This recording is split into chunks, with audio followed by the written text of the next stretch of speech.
Hello everyone, welcome back to National Internship Week. Great to see so many of you have joined us today for the National Career Service Guide to Internships, a little run through of what they're actually all about. My name's Jake. It's a pleasure to be back. I'm going to be hosting today, which kind of means I'm just going to be checking the chat for your questions and making sure the tech side of everything goes all right. I'm also joined by Ray from the National Career Service. So Ray. Yep, hello there. I hope you can hear me okay. All right, smashing. So should we get underway? Perfect, yeah, let's go for it. Okay, right. Well, good afternoon, everybody. Thanks for joining me on this less than sociable of hours, I suppose. It's sort of 5 o'clock, normally rush hour time. So I hope you can see the slide okay on the screen. But the title of the session, it's National Career Service Guide to Internships. My name is Ray Le-Tarouilly. I'm a Jerseyman by birth, Channel Islands I come from originally, but I now live and work from home in Hereford. As I'm working from home, I'm joined by my 2 young dogs who are both curled up asleep around my feet as I speak. I hope they're going to stay that way. They've had a good run this afternoon. So I hope they're going to stay quiet, but I apologise if they do put in an audible appearance at least. Apologies if my voice is a little bit gruff. I've had COVID this week. I've been working from home for 2.5 years. On one of the rare occasions I went to a staff meeting early last week, I caught COVID, so I've been a bit under the weather, but improving, thank goodness.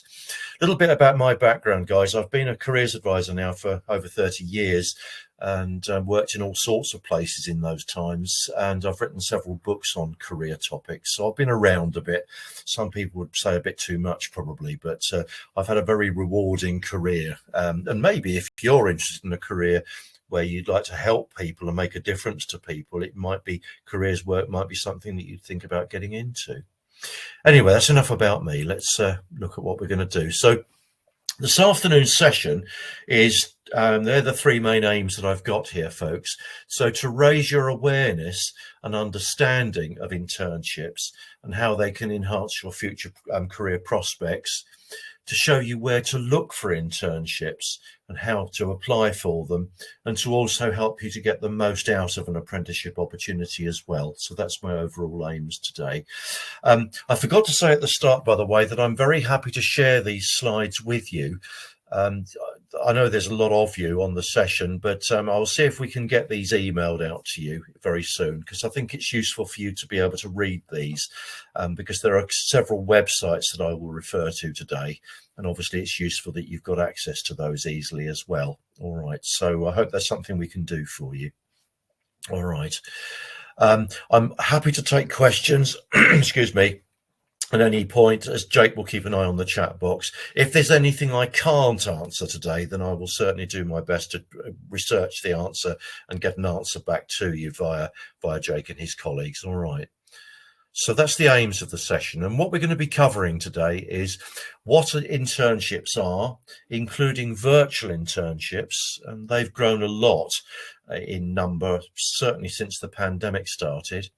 How internships differ from other types of work experience, why do an internship at all, okay, the advantages and disadvantages of the virtual internship way of doing things, how to find and apply for them, including the virtual ones, how to make the most of an internship experience, and also support and resources that we have that can help you find and apply for them, and also next steps to take after this webinar if you would like to get an internship. So I hope this is going to fit the bill for you. So next slide then. So what are internships? Apologies if you know this, but I don't want to take it for granted that everybody does. An internship is really a period of work experience that's offered by an organisation. And the organisations that are involved with this are many and varied. It can be very large, internationally known companies, right the way down to small, medium-sized businesses, also public sector organisations such as the civil service and the NHS. They're all offer internships. And typically, internships are either taken by students who are still at college or university, or they may be taken by graduates after they finish their course. and whoever that is, it's for people that want to gain relevant skills and experience in some way in the working world. And as I've already mentioned, it's a wide variety of organisations offer internships now. And what I've just put on the screen there are just a few examples of some of the more common sectors where internships can be found. So, working in things like accountancy, banking, business, which can be all sorts of settings, engineering, healthcare, information technology, law, marketing, media, retail, insurance. There are others, but they're some of the more common ones where internships can arise. Okay. So what is the difference between an internship and other work experience? So they're often confused.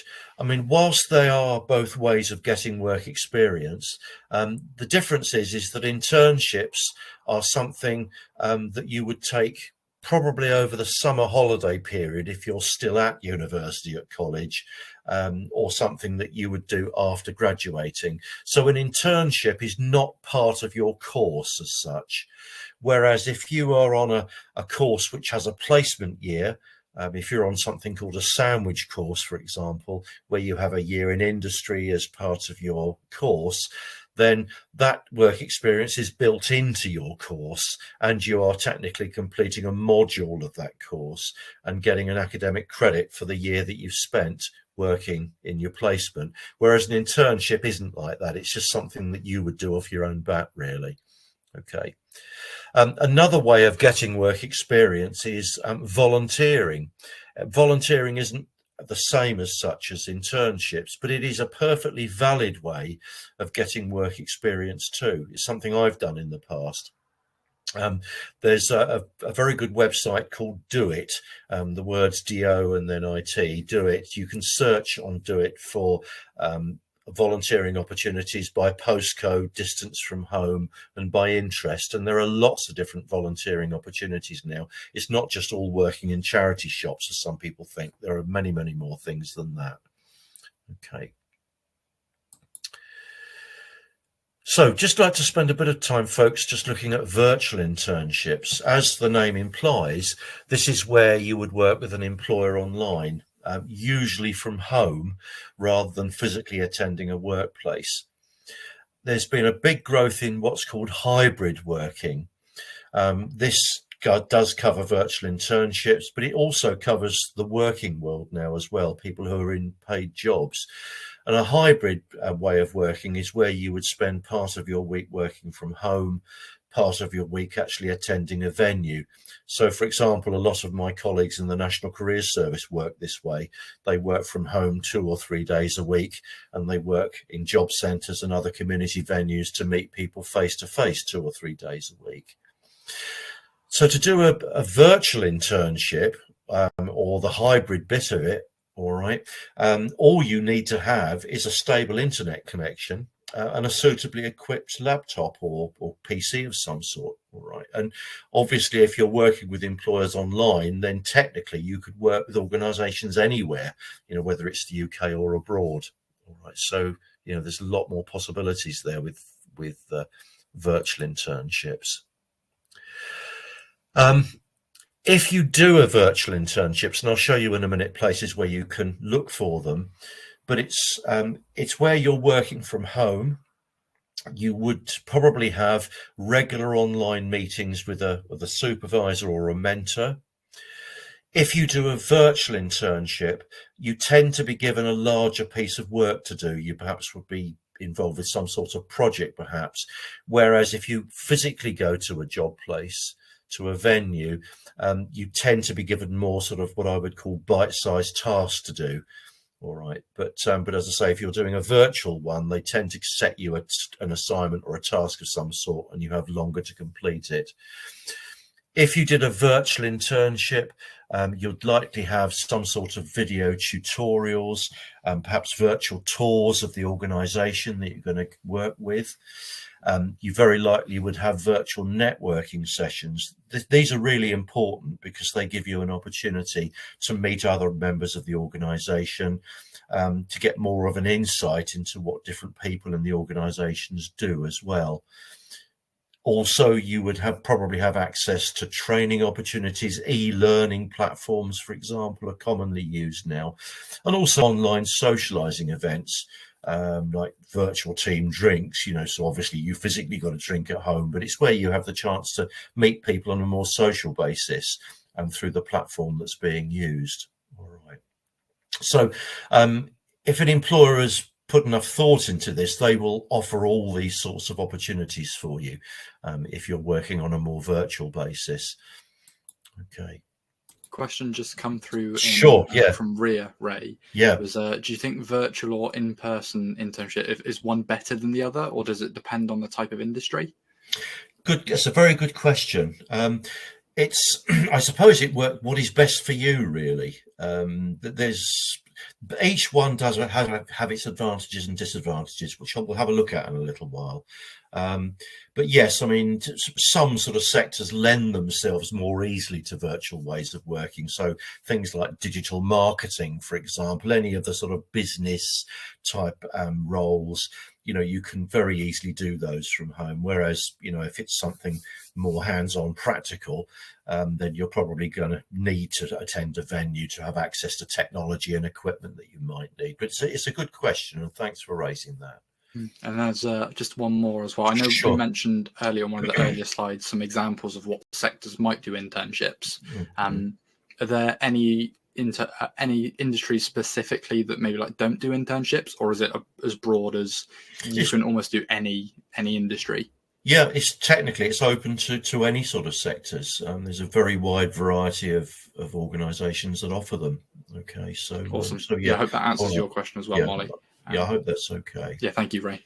No, that's fine. There's some good questions coming through. Thanks for those. Keep them coming, folks. So looking at internships generally, so I'm looking at virtual and real live ones where you go to a venue. If you are still a student, then the internship's likely to be a bit shorter than a graduate one. So typically, for example, you might do an internship in the summer holidays. That might be after your first or your second year at university, for example. All right. So if you did a summer internship, it would typically last for the sort of length of your summer break, or a chunk of it at least. So typically 2 to 3 months. All right. But that is long enough to give you a taste of a job and gain some valuable experience. All right. Whereas if you're a graduate going into internships, they tend to be longer. They can be up to 12 months long in some cases. All right. Now, these links, unfortunately, I don't think they'll work if I click on them. But if I get these PowerPoints sent out to you, it'll be a live link for you. So you should just be able to click on it and it'll take you straight to the website. I would suggest, folks, the prospect site is probably a good place to start, because there's some very good guidance material on there about internships, the different types. You'll find employer profiles on there that take part on internships. And also there's information on there on how to find and apply for internships as well. So I think that's one of or probably the site to start with if this is all new to you. I'll pop that link in chat for you, Ray. Fabulous. Thank you. Thanks for that. Am I okay to move on to the next slide then, Jake? Is that yes, okay? Absolutely. Go for it. You've got enough time. All right. So if you do an internship, folks, as I said before, it's not usually accredited by the university you're with as part of your course. But do be aware that it could still be accredited and recognised by any professional training bodies. So, for example, if you were looking to go into a career such as accountancy, if you did an internship with an accountancy organisation of some sort, that experience could give you some credit towards stages of the professional accountancy qualifications. There are different awarding bodies for accounting qualifications. The ACCA is one of them. There are others. Okay, but do be aware that any internship experience can be credited and recognized. Okay, and for that reason, folks, it's really important, if you do an internship, keep a record of what you've done. Perhaps keep a log or a diary or a journal or whatever it is that you've done, because it's so easy to forget. You know, as time passes, you start forgetting what you've done. So keep a daily record of the things that you've done, things that you've learned, because it's also good stuff that you can talk about in future job interviews as well. So I encourage you to get into the habit of keeping a record of what you do. Okay. So internships, in terms of pay, they can be paid or unpaid, according to the job site Indeed. I expect you may have heard of Indeed. Indeed is probably the best known of all the job-seeking websites. It's known as an aggregating job site, which means that job vacancies, internship vacancies from all over the place are posted on that one site, basically. But researchers found that where people are paid on internships, they earn on average the annual equivalent of roughly £20,700 per year in the UK. All right. If you are a paid intern, you should receive at least the national minimum wage for your age group if you are performing the role of a worker. All right. And the majority of interns that this is where you go to a venue to work, are classed as workers, which means you should be paid. All right. So if you work set hours, for example, if you perform the same duties as paid members of staff, if you're required to meet deadlines, if you're required to work unsupervised or even supervise others, then you would be classed as a worker and as such should be paid. All right.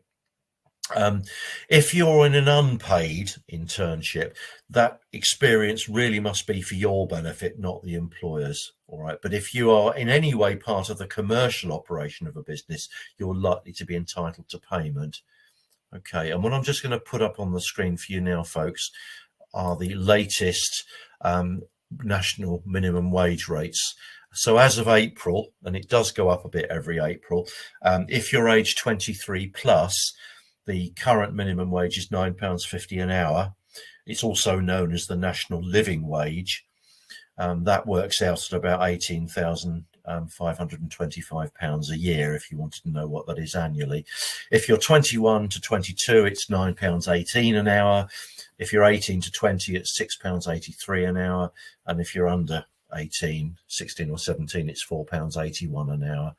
And it's also £4.81 an hour if you're on an apprenticeship. If you're 16 to 18 on an apprenticeship, that's the rate. And also if you're 19 plus on an apprenticeship, in your first year, you're only entitled to the national apprenticeship minimum wage. Okay.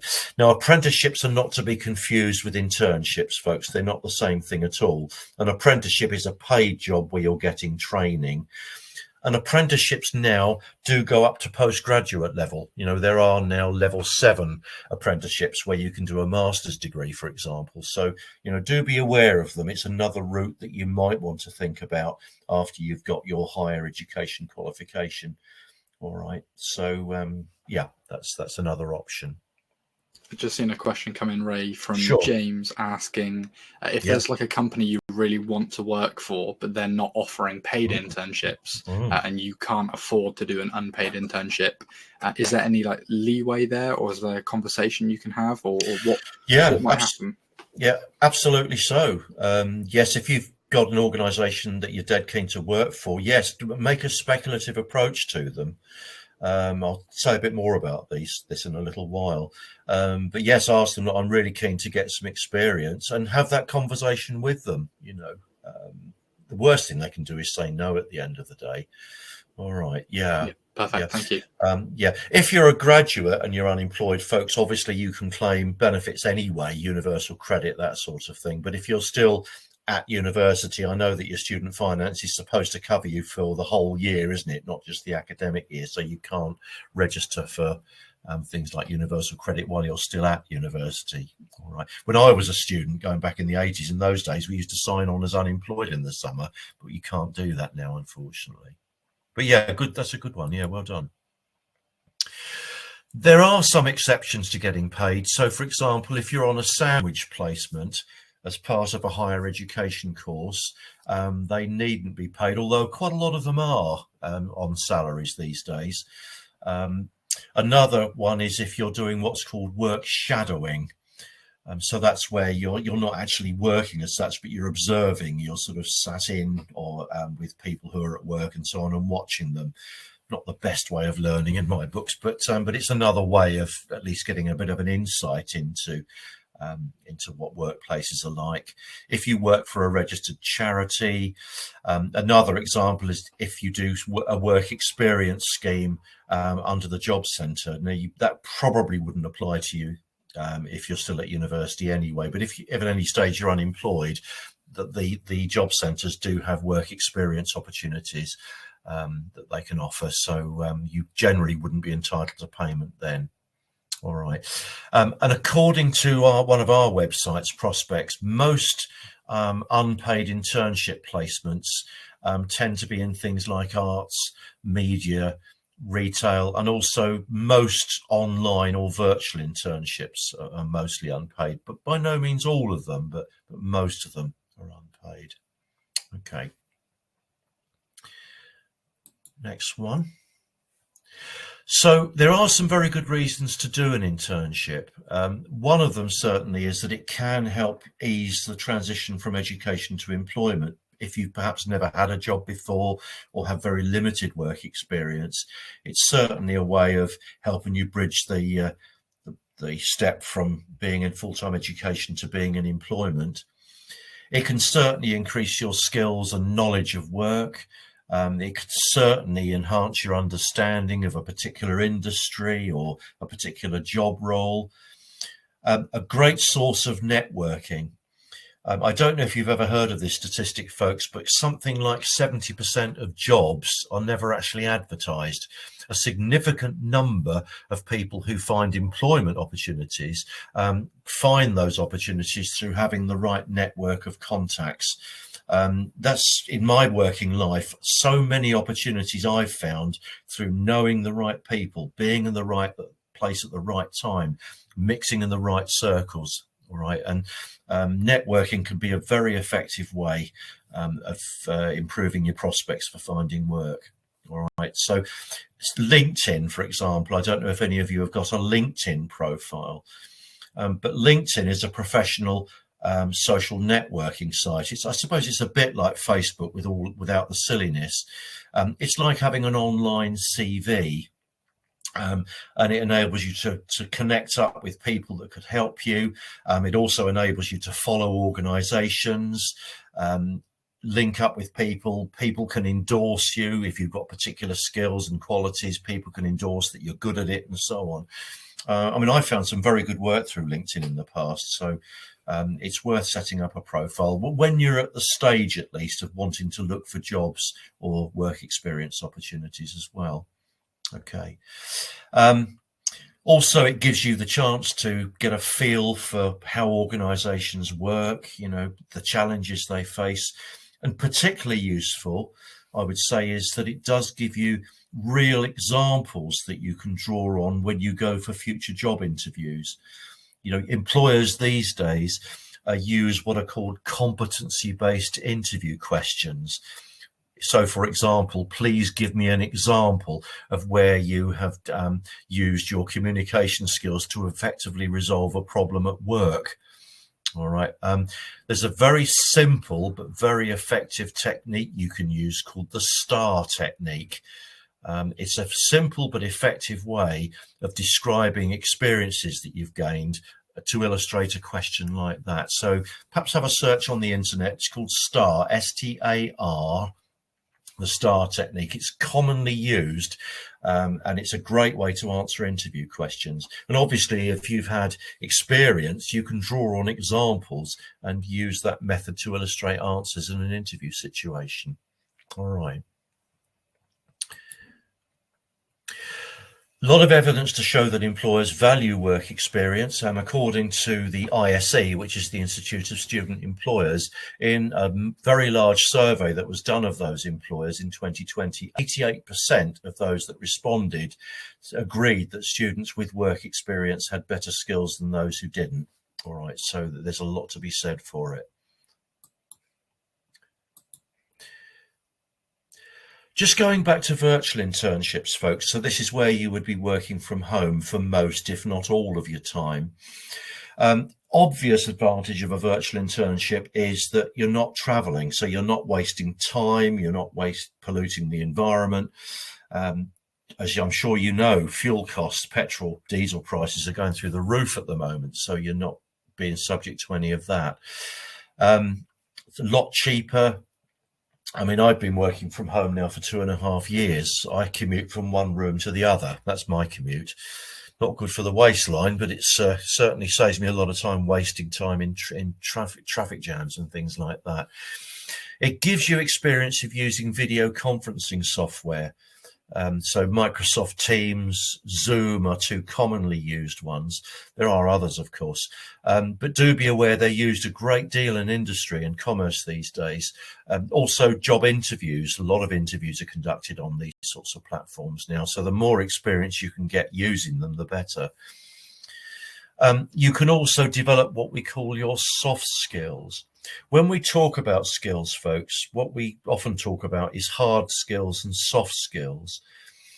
Hard skills are what we call occupational skills, the skills that you develop, you learn, you refine through practice, the sort of skills you need to do a particular job. So the ability to lay bricks, the ability to plaster a wall, the ability to use certain digital software applications, the ability to use computer languages, the ability to use certain sort of engineering technology and so on.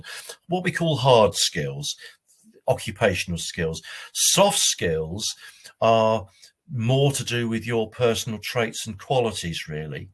So things like the ability to organize yourself, the ability to manage your time effectively, the ability to prioritize your workload, your ability to be an effective listener, your ability to work independently.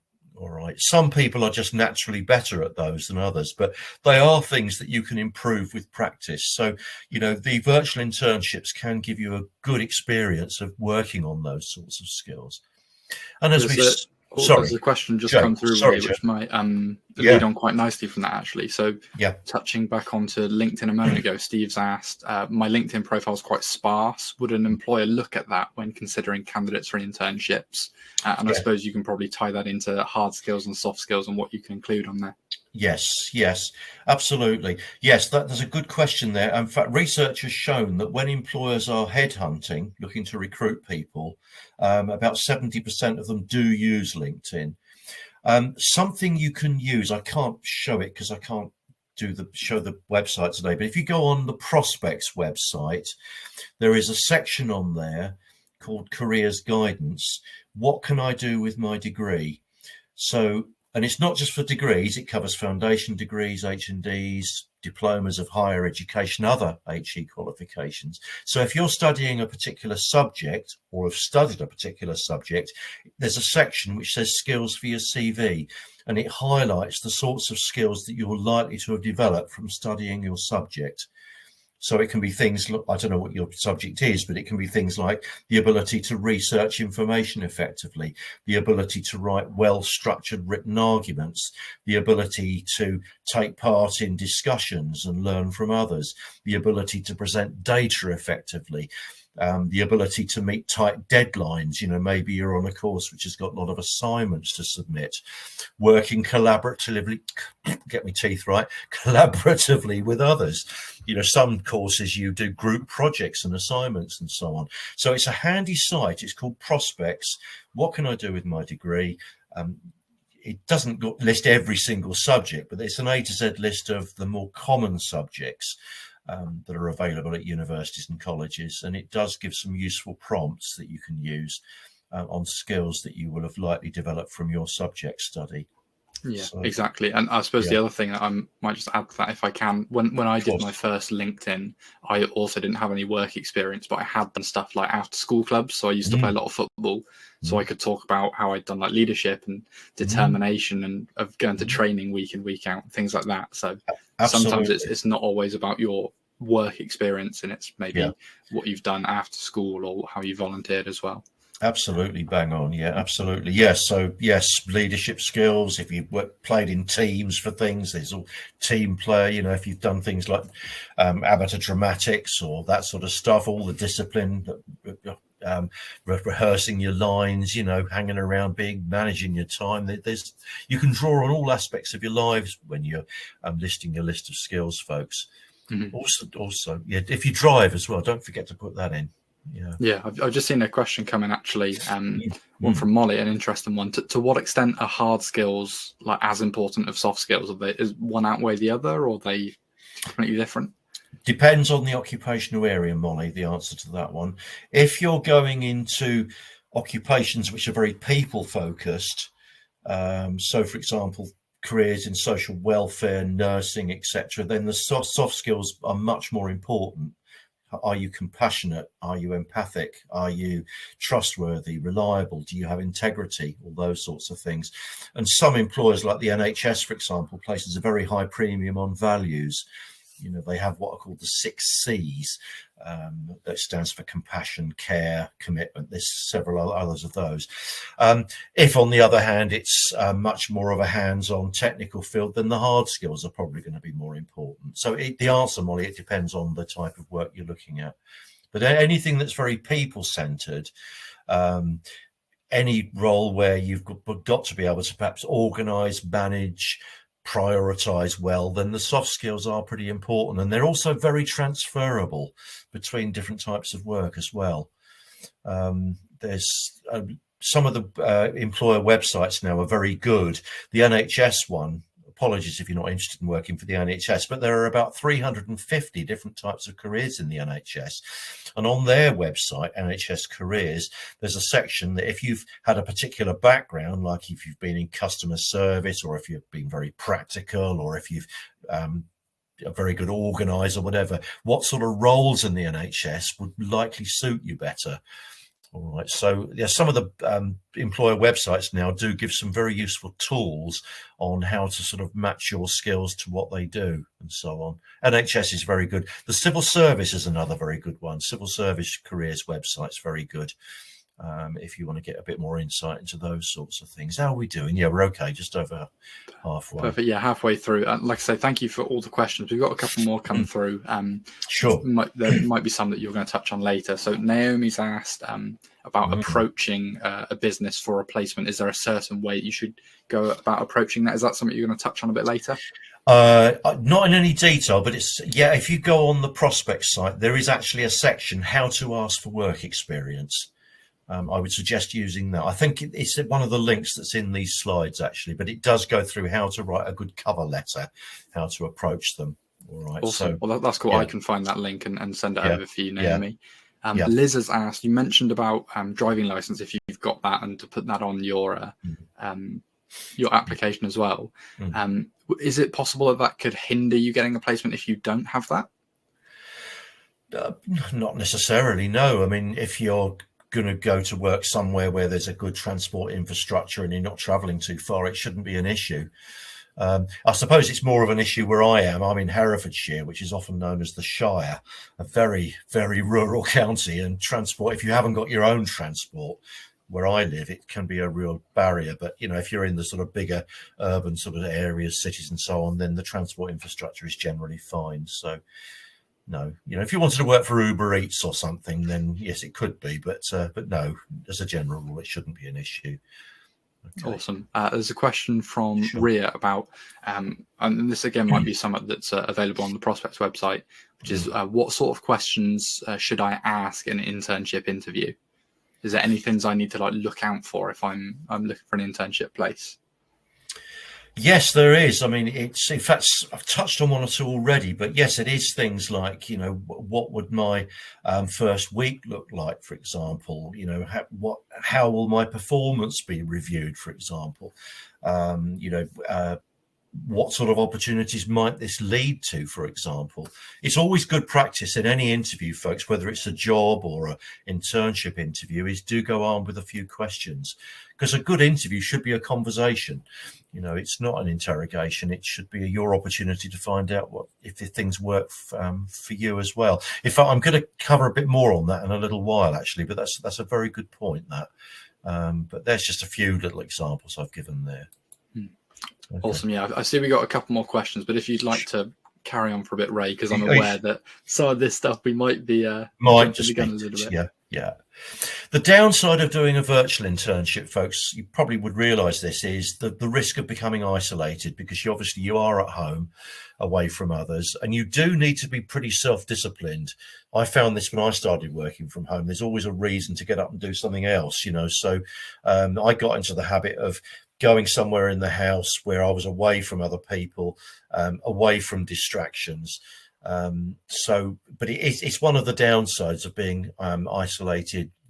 You do have to be pretty self-disciplined, and of course there is the risk of lack of communication. But if you've got a decent employer that set it up well, there should be built-in regular opportunities to talk with a mentor or a supervisor on your progress, someone you can go to quickly if you've got questions or concerns, or if you want more work to do, you know. So but that's the thing to bear in mind.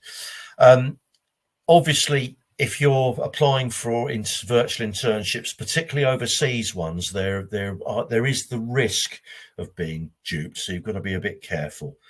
I'll say a bit more about where you can look for overseas ones as well. And of course, the other thing is virtual internships are often, not always, but often unpaid. Okay. They can be a great stepping stone, though. My grandson did one. He did, after his A-levels, he didn't want to go to university. He was unemployed. He got a virtual internship in digital marketing, and he did so well. They took him on as a full-time apprentice, and he did very well. And he's since moved on to a bigger and better employer. But you know, it gave him the foothold he needed to get into the world of work. So, and he'd never worked before at all.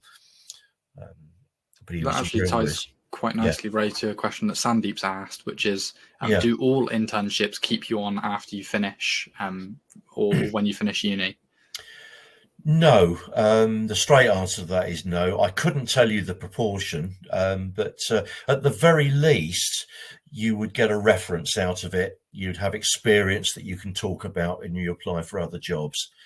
You know, but if you do well and you shape up well, you know, they could be in a position, they could, you know, if they lost you, you know, they could be losing a really good asset. So I suppose it's a way of looking at an internship, folks. It's almost like an extended interview. It gives you a chance to try the job and them to suss you out as well. So in that respect, it can be fairer than just relying on an interview, because you never know what someone's really going to be like until they actually start the job, you know. Yeah, good, that's right. Sorry, just if you could go back on that last slide. I've just seen Chris has asked a question. You mentioned about the advantages and disadvantages of virtual internships. Do you know if virtual internships are seen as like highly regarded by employers, or are they seen on par with in-person internships? Yeah, I mean, I think more so than they were, I think, because apart from anything else, the lesson of the COVID pandemic has taught employers and workers that people can work very well and effectively from home. So they have become a lot more common now, and a recognised route into employment. Yeah. Yes, I mean, as I say, it depends on the nature of the work you're doing as to how appropriate a virtual one would be. But yes, they're much more accepted now. I think employers realise that people can be very productive from home. And of course, it cuts down on their overheads. If staff aren't in offices all the time, they're not incurring the same amount of expenses. And by the way, if you're ever working from home, folks, you can get tax relief. By the way, you can change your tax code and pay a little bit less income tax. So, you know, if you're ever in that position, do bear that in mind, because you're using your internet, you're using your power and everything. It's only right you should get some help with that. Okay, yeah, some good questions. So, folks, what I'm putting on here These are sites that you can use to find internships. So milkround.com, the Milkround scheme's been around for decades. I remember it when I was at university, Milkround. Milkround is where employers would go into universities and you'd have the chance to go and talk with them. I think they still do that, but obviously they've got an internet presence now. But excuse me, but you can search for internships on the Milkround website. Okay, so that's one. You can find them on the Not Going to Uni site. That site is really for people that have done perhaps their A levels or whatever, but don't want to go to university. But there is stuff on there on internships as well, so you could use that one. Target Jobs is another way you can find vacancies, internships. Also, the civil service, and that's where you work for the government. Huge employer. They offer some very good internship opportunities. The civil service offers what's called the fast stream, and that's for graduates that want to get to higher grades of civil servant roles. Okay, and they offer some very good diversity programs. So communities that are underrepresented in the civil service have particular opportunities. But these things are open to all people. All right, and the civil service now is much more inclusive as an employer than it used to be. You know, I remember the days back in the 80s when you had to have A levels, you had to have GCSEs, etc. Nowadays, they're much more open with their recruitment. Some roles you do need to have a particular degree, but by no means all of them you do. So quite a lot of the graduate level vacancies, it doesn't matter what you studied, it's the fact that you've got an education to that level. One of the books that I wrote about how to apply to university, I talked about something called the graduate skills set, which is basically the skills you develop from studying, which do have some clout with employers as well. The fact you've been educated to that level shows employers that you've got commitment, you've got the ability to learn, you've got dedication, all the other things that go with your studies as well. All right. So those are some good sources of vacancies. Prospects site, again, that's one where you can look up all sorts of employers. And if you're ever preparing for an interview, folks, always do a bit of research on the company or the organization that you're going to hopefully work for. It's a common interview question. Tell us what you know about what we do, our products, our services, etc. Communicate with employers through social media platforms. LinkedIn, Twitter, for example, enable you to follow organizations as well. Yeah, that's right. A couple more questions just come through. There's a couple that I might be able to quickly answer. So Sandeep and Ria have asked, how many hours a day and how long is an internship? It depends. So how long an internship, it could be weeks, it could be months, it could be up to 12 months. And how many hours, again, that depends on the role, but I think they're pretty similar to a standard working day. Yes, they generally are, but yes, what Jake said there is absolutely spot on. It's they do vary. Awesome. David has asked about applying to companies that aren't maybe necessarily advertising for internships. So actually, under that message you sent, David, I sent Naomi a link to how to ask employers for work experience. So on that link, there should be some really useful stuff for you if they're maybe not applying, or equally if they've maybe not said some things that you really want to know about their internships. Absolutely. It can pay off, because if you're applying on spec to a company or organization, it's likely that there's going to be far fewer people doing that than there would if it's an advertised vacancy. I had a conversation with an employer once who said that if somebody had the nerve to write to me, I would at least give them an interview. It does show initiative. It's, and as I say, the worst thing that they can say is no at the end of the day. So, I encourage that. Like I said, there's a few more questions, but what I'll do, I'll again give you another 10 minutes or so, because I'm aware you've got a couple more slides, and then we'll cover the rest of the questions at the end. And that'll be great. So I've got a few more to run through. The Leonard Cheshire Change 100 site's a good one for students that have got disabilities. You can find more progressive employers that recruit people with disabilities. Okay, and there we are. That's the link that I was Jake was just referring to there. That's how to ask for work experience from employers as well. Okay. If you do want to spread your wings, you can look for apprenticeships abroad. So I've just listing on the next few pages sites where you can search for those.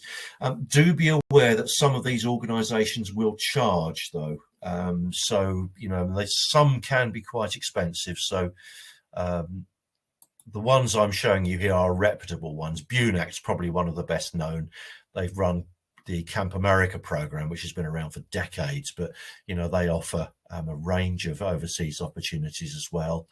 There's another one there, City Internships. I'm going through these a bit quickly, folks, because I'm conscious of time. But as I say, you can we'll get these out to you. There's more there as well. All right, so that's those. All right, so yeah, it's always worthwhile, folks. Do check out, if you're thinking of working abroad, check out the government website, Foreign Travel Advice, because sometimes people have gone to work abroad and had a nasty shock, culture shock. Some countries have got a very bad record of animal welfare rights, for example, or there might be particularly dietary needs that you've got and so on. They're easy things to take for granted and forget. So do check out that if you are thinking of going abroad to work. Okay. These sites here are places where you can search for remote or virtual internships. I don't know if you're aware, some universities run virtual internship schemes. There's something called the Virtual Internships Program at Birmingham University. All right, so it's open to all University of Birmingham undergraduates and postgraduates, as well as those who graduated in the last 2 years. Okay, but other universities are likely to as well. So if you are still at university, check with your university careers service to see if there's anything like that running. Okay. If you do decide you want to apply for an internship, do treat it as you would a job application, folks. Obviously there is an element of competition there. Aim to apply at least 6 months in advance. Some employers will set deadlines. So I think now is probably a good time. If you're thinking of doing an internship next summer, for example, now is a good time to start doing a bit of homework, start doing some research. All right. How you apply will vary. In some cases, you'll be required to complete an online application form. Some of them, may just ask you to submit a CV and a cover letter. All right. And that link on the bottom of that screen there, folks, gives you some very good guidance on how to write a decent CV and how to write a decent cover letter. All right. Prospects is aimed at university level students, so it's appropriate level stuff that you'll find in there. Okay. Yep, sometimes if you apply for an internship, you're likely to need to do an interview. That would either be face-to-face or on a video platform of some sort. Sometimes you might be called into an assessment centre. An assessment centre is where you might be asked to do certain things. It might be a group-based task of some sort. They're looking at what sort of role do you tend to adopt in a team situation? Are you an effective listener? Are you a natural leader? Sometimes you might be asked to do aptitude tests, psychometric tests, which test particular aptitudes like your ability to reason, your ability to use verbal skill, your ability to understand technical situations. So just be aware of them. They can sometimes form part of a recruitment process, whether that's for jobs or internships. All right. We've mentioned this already. Yes, definitely consider making a spec approach, basically. So in other words, you haven't seen an advertised vacancy, but you're just sounding out an organization, if they would be prepared to offer you an internship. All right. So this is where you would write to them. That could be in an email, attaching your CV. It could be a posted letter or whatever. Very important though, folks, if you ever do apply speculatively to an organization, find out a named person to write to. if you do that, research has shown that if you write to a named person that's got responsibility for recruitment in an organization, it is much more likely to get a reply. All right, rather than just a scattergun approach where you're just like sending out loads of letters to with dear sir, madam on it. Try and target it to a specific person if you possibly can. Phone the place up. Ask them who's responsible for recruitment. Who should I write to? All right, so do that. It's good practice. Do you need relevant experience? No, obviously not, because, internships, after all, are there to help you get experience. That's the whole reason they're there. But it is important, that said, to make sure you highlight skills that you've developed from your studies, your interests, volunteering, stuff you might have done at school or college, where you were team captain, where you're on the school council, where you were school prefect. We used to call them official school bullies when I was at school, but that's a long time ago. So look at yourself holistically, all aspects of your life. You could do things in your personal life that are very employable. You might have coached a youth football team, you might have organized fundraising, you might have, taken part in charitable activities, all shows another side to you. So make sure you include these sorts of things on your skill set. And that link there, I keep talking about that. That's a place where you can get an idea of the skills you've likely developed from the subject that you've done. And as I say, it doesn't have to be degree. It could be foundation degree, HND, or other higher education qualification. Okay. So this is sort of answering, I suppose, in a way, the question that cropped up about what sort of questions to ask. So when you go for an interview, so, make sure that you're fully aware of what's involved. So, if that hasn't been made clear to you and you get to interview stage, it's something you could certainly ask, what would my first week look like? What are the progression opportunities? What sort of projects could I get involved with, for example? What development opportunities do you offer people, and so on? Okay. Obviously, if you're going to be on a virtual internship, I'm stating the obvious here, folks, but make sure you've got a computer that's got a working camera on it, for example, working microphone, a stable internet access as well. And you will very likely need to use certain software like Zoom or Skype or Microsoft Teams and so on, because obviously you're going to meet people that way. All right. I think be remembered for the right reasons. So if you do get an internship, treat it like you would a job. Always be polite to people. Show willingness to take on tasks. Don't be frightened to ask for more things to do if you get through things more quickly. And do be aware, folks, that when you start any job or internship, you tend to get the sort of more boring jobs to start with. Sometimes employers are just sort of testing the water with you. How receptive are you to taking on more basic tasks before they have the confidence to let you do more interesting and involved things as well. But, as I said, be remembered for the right reasons. And, and also if you finish an internship and they don't take you on, write them a thank you letter. It goes down well. They'll remember you for the right reasons. And as I say, at the very least, you should get a decent reference from it and real examples of things that you've done that you could use in future job interviews as well. All right. Take part, any opportunities you get to take part in things, particularly virtual internships, things like, networking events, social meetings online. As I said before, folks, keep a track of what you've done. Keep a journal, a diary of what you've done on that day. What did you learn that day? Something that employers really like in job interviews is someone who learns from their experience, being what's called a reflective practitioner. You've developed and learned from your experiences, even if they're not good experiences. You always learn something. And also ask for feedback.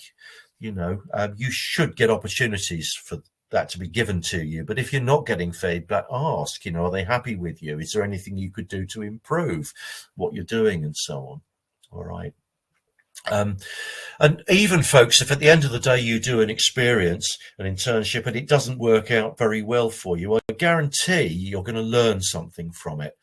When I look back at my early working life, I made a complete and utter cods of my A-levels when I was 18 because I was too busy having a good social life than studying. Really messed up badly, couldn't go to university, drifted into a job in banking because some of my mates were going to do it. And I thought, well, I'm like them, I'll do that as well. Quickly realized I'd made a terrible mistake. I was completely wrong. But something I learned from the experience was that I really enjoyed working with customers. I got on well with them. I liked helping them with their inquiries, getting to know them well, that sort of stuff. And it put a seed in my mind at that young age that perhaps I should go into a career in the future where I'm helping people in some way. Now, I didn't go straight into careers work. I did some other things first. I went back to education, did my A-levels again, did a lot better, went to university. But I'm in a career now where I'm helping people all the time, morning, noon and night. And I've stayed in careers work for so long because I can make a difference to people and move them forward. And you can't buy that. You know, for me, that's really important. It may not be for you. That may not be what sort of makes you tick, or floats your boat. But, you know, you always learn from things. So, you know, always bear that in mind. Even if it doesn't go well for you, I'm guarantee you'll learn something about yourself from that experience. Yeah, it's things like, you know, develop a rapport with co-workers as well, you know, as much as you can. And certainly if you're working from home, you know, try to sort of create a regular routine, perhaps set hours. If you can, if it's possible, take yourself away from others in the house. I've got a study area, although it is populated by dogs at the moment, but it's away from everybody else. So it sort of gets me into a sort of work mode, really. And if you know, it's appropriate to you, you know, dress the part every day as well. So rather than working in your pajamas and slippers, perhaps, you know, dress the part, you know, makes you feel a bit more that you are in work mode, as it were. Okay. Yeah, as I've mentioned these already, you know, so keep in touch with colleagues, your manager, particularly if you're working from home, as I've said, and don't be afraid to ask for help. As I say, if an employer has set things up properly, then there should be systems in place that you can go to a mentor or a supervisor for help and advice at any stage. You shouldn't be left on your own to flounder and struggle. Okay. So to sort of round, well, I'm conscious of time. We're nearly at 6 o'clock. So depending where you are now, folks, if you are still at university or college, I do strongly recommend to use the career service there for help, because they may well have got contacts with employers, organisations that I'm not aware of in that area. Okay. If you've left university or college, I mean, it may not be practical. You may be hundreds of miles away from them, but you know, if it's still feasible for you, you know, maybe your career service, your university or college will still let you use their services. All right, but if not, do bear in mind, folks, that you are very welcome to contact us in National Career Service. All right, so I'm just going to put on the next screen here. Sorry, I'm just going to skip a slide for a moment. If any of you at any stage need any one-to-one advice or help, you can phone that number. It's a free phone, 0800 100 900. We're open Mondays to Fridays, 8 until 8, and Saturdays, 10 until 5. All right. And if you phone that number, you can arrange to have a one-to-one appointment with one of our advisors. That can either be face-to-face, that's usually, not always, but usually in a job centre, or if it's better for you, it would be a telephone guidance interview, or it can be on the Teams platform. We do use that a lot as well. So bear that in mind. The only eligibility requirement to access our services is that you're age 19 plus and you live in England. That's the only requirement. Okay, I don't know if anyone here lives in Scotland, Wales or Northern Ireland, but there are equivalent organisations in the other constituent nations of the UK. So there's Careers Wales, there's Careers Scotland, Careers Northern Ireland. But if you live in England, then it's National Career Service. So if you're 19 plus, you can use us. If you're 18 years old, you do have to be referred to us by a job centre. Although that said, folks, we still do offer a telephone guidance service to people at 18 years of age. So, but if you wanted a face-to-face meeting, you have to be 19 plus. It's just one of the peculiarities of eligibility criteria. Okay, so that's our free phone number there. If you want quick answers, our web chat and email is monitored constantly, so you can get, if you just want quick answers to things without having a full-blown interview, then just use that one. But also, folks, do get into the habit of checking our social media platforms, because we're always promoting stuff on there. Job vacancies, internship vacancies, things like job fairs and careers fairs where you can meet employers, learning opportunities, webinars that I run, lots of stuff gets advertised on there. So that just gives you the addresses on Twitter, Facebook, Instagram and LinkedIn. Just use those search criteria there. And I'd encourage you check those at least once a week. Okay, so, because things are updated there constantly. So I'll just quickly go back to my previous slide again. So next steps, folks, from today, I would suggest is that, as I said, if you're already at college or university, talk to the career service there as well, just in case there's stuff that they've got that I haven't told you today. Start planning ahead, as I say, give yourself 6 months. Make sure you're aware of application deadlines. Start checking out the sites that I've shown you to start getting a feel for what's out there and when the deadlines are. But do use the Prospects site to help you. I think that's a good starting point if this is all new to you. All right. You can use the National Careers Service website as well. We've got stuff on our site with aspects of job seeking on there as well. So Prospects or National Careers site, perfectly okay to use as well. All right. Okay, so perfect. Yeah. No, there we go. That's bang on just gone 6:01 now. But yeah, thank you so much for running through that and answering loads of questions. I know there's a few questions maybe we didn't get around to answering, but like I said, there are those links, social media, phone, if there's ones you really do need answering. But yeah, no, thank you. I mean, from myself, Ray, thanks for going through that. And also the 350 odd people we have in chat. I'm sure they'll say thank you very much as well. Yeah, no, that's absolutely fine. And guys, as I said, I'll email the slides out to, I don't know if it's one of your colleagues, Jake, and see if we can get them out to you, because I think it'd be useful for you to have those. Okay, but no, all the very best. Good luck. And my dogs are still asleep, which is a miracle because they don't usually stay that way. No, it's lovely to talk to you today. Thank you for having me today. Absolutely. Yeah, no, thank you very much for coming. And like I said, we'll see what we can do about those slides. But otherwise, those links are, I tried to get all of them in the chat as well so people can answer them for their own questions. Bang on. But yeah, thank you very much. And I'll let everyone else get off to enjoy their evening. Yeah, absolutely. Cheers, everyone. Take care, guys. Bye. Bye. See ya. Bye.